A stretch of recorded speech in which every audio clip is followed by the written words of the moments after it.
your own thought and stopping your own momentum. So the other day, Esther was in one of those moods. And she said to herself, there are so many things that I need to be doing right now, and I don't feel like doing any of them.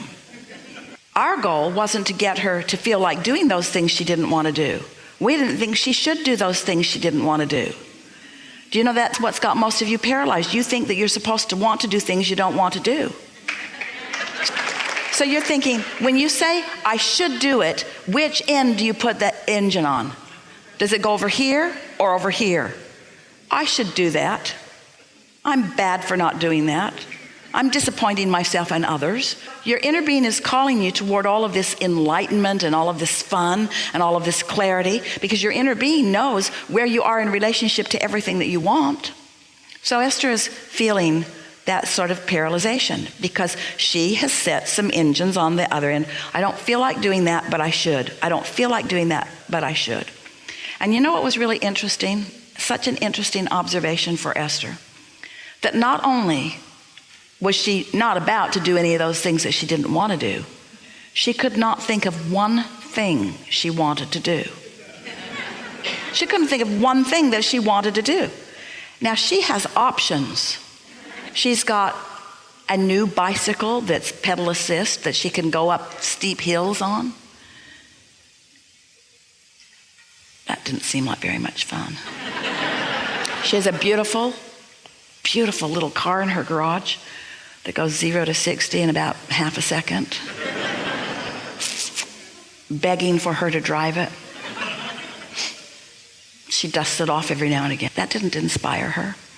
She couldn't think of anybody she wanted to call. So she sat down and she thought, I'm in a funk.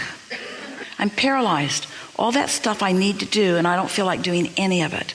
And then she thought, be nice if I could get a thought moving. And then she thought, thoughts do move. And then she thought, if I could just find some thought that I'd like to think about. And then she thought, but I can't think of any thoughts that I want to think about.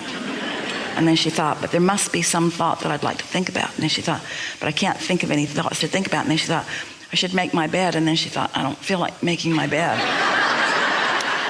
And then she thought, maybe I'll go outside. And then she thought, no, it's raining outside. And then she thought, well, maybe I'll go in this room. And so she went in that room and she thought, I don't really care about being in this room either. And then she thought, am I just going to sit here and die? Is this what no life flowing through you is really like? Is this what it feels like to have no life flowing through you at all? There must be something that I might be interested in. There surely has to be something that I could be interested in. There has to be something in this beautiful world that would catch my interest. I just know there's something in this world that I could be interested about. And then the word Pinterest came into her mind.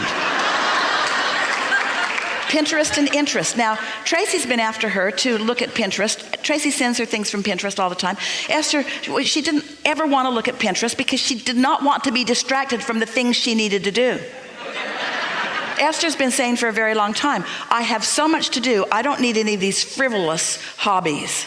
In fact, every time Tracy's on Pinterest, Esther thinks she should be doing something more productive.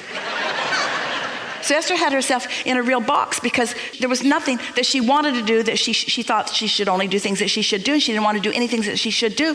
Pinterest is in her mind, and she thought, So she downloaded the app. It was far simpler than she thought it was going to be. And then she made up a username and a password.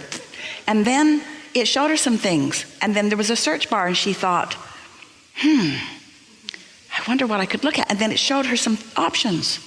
And then she clicked on a recipe. Ooh, that really looked good. And then she pinned it. And then she labeled it. And then it showed her a whole bunch more of those same things. It's like law of attraction in Pinterest.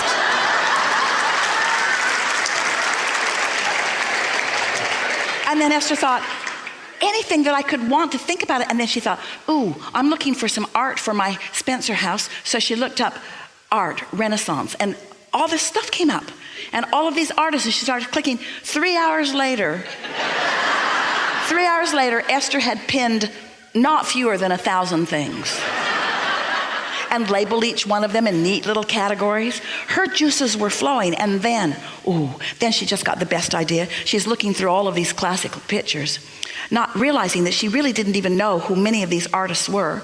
And she focused upon the artist of Monet and saw this still picture of these flowers, and Esther thought, I'm going to take this picture down to my company that makes flower arrangements for me, and I'm going to have them make me that flower arrangement, that one right there. And then she couldn't get in her car fast enough. And 0 to 60 in 1 second, in other words. All it takes is a little priming of the pump. All it takes is, first of all, knowing that momentum will carry you and giving yourself a chance to do it. Just making the decision. You don't want to be in a funk. Just making the decision. You don't want to be in a funk. Law of attraction won't let you be.